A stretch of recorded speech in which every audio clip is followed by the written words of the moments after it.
inaprubahan na ng Kamara ang halos 300 bilyong pisong karagdagang pondo para sa panukalang budget sa susunod na taon. Ito'y para mapabuti ang social services at matiyak ang food security sa bansa. Ang detalye sa report ni Mela Lesmoras. Para mapaigting pa ang pagtulong ng gobyerno sa ating mga kababayan, tinaasan ng Kamara ang pondo para sa social services sa ilalim ng 2025 General Appropriations Bill. Ayon kay House Committee on Appropriations Chair Elizalde Co, ito ang napagpasyahan ng House Small Committee na siyang inatasan ng mababang kapulungan na magsaayos ng individual at institutional amendments sa bersyon ng Kamara ng panukalang pondo. Nagkakahalaga ng higit 292 billion pesos ang inalaan ng mga kongresista para sa pagpapaigting ng social services, social safety nets at food security. Kabilang sa mga pangunahing inamyendahan ng Kamara sa budget proposal ang paghahatid ng dagdag 39.8 billion pesos para sa AICS program ng DSWD. Ganyan din ang idinagdag na halaga para sa Ayuda sa Kapos ang Kita program o AKAP.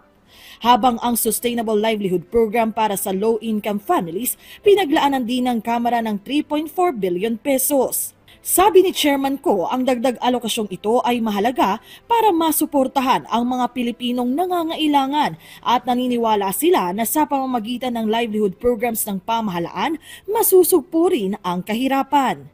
Ilan pa sa mga dinagdagan ng pondo ng Kamara ang tupad program ng DOLE, Government Internship Program, tulong-dunong program at scholarship programs ng gobyerno, maging ang pagtatayo ng mga bagong gusali at pasilidad sa mga paaralan sa ilalim ng Department of Education, binigyan din ng dagdag alokasyon ng mababang kapulungan. Ayon kay Appropriations Senior Vice Chair Stella Kimbo, malaki ang maitutulong ng edukasyon para sa kinabukasan ng bansa, kaya't isa ito sa mga binigyang prioridad nila. Ang Armed Forces of the Philippines naman, pinagkalooban din ng dagdag pondo ng Kamara.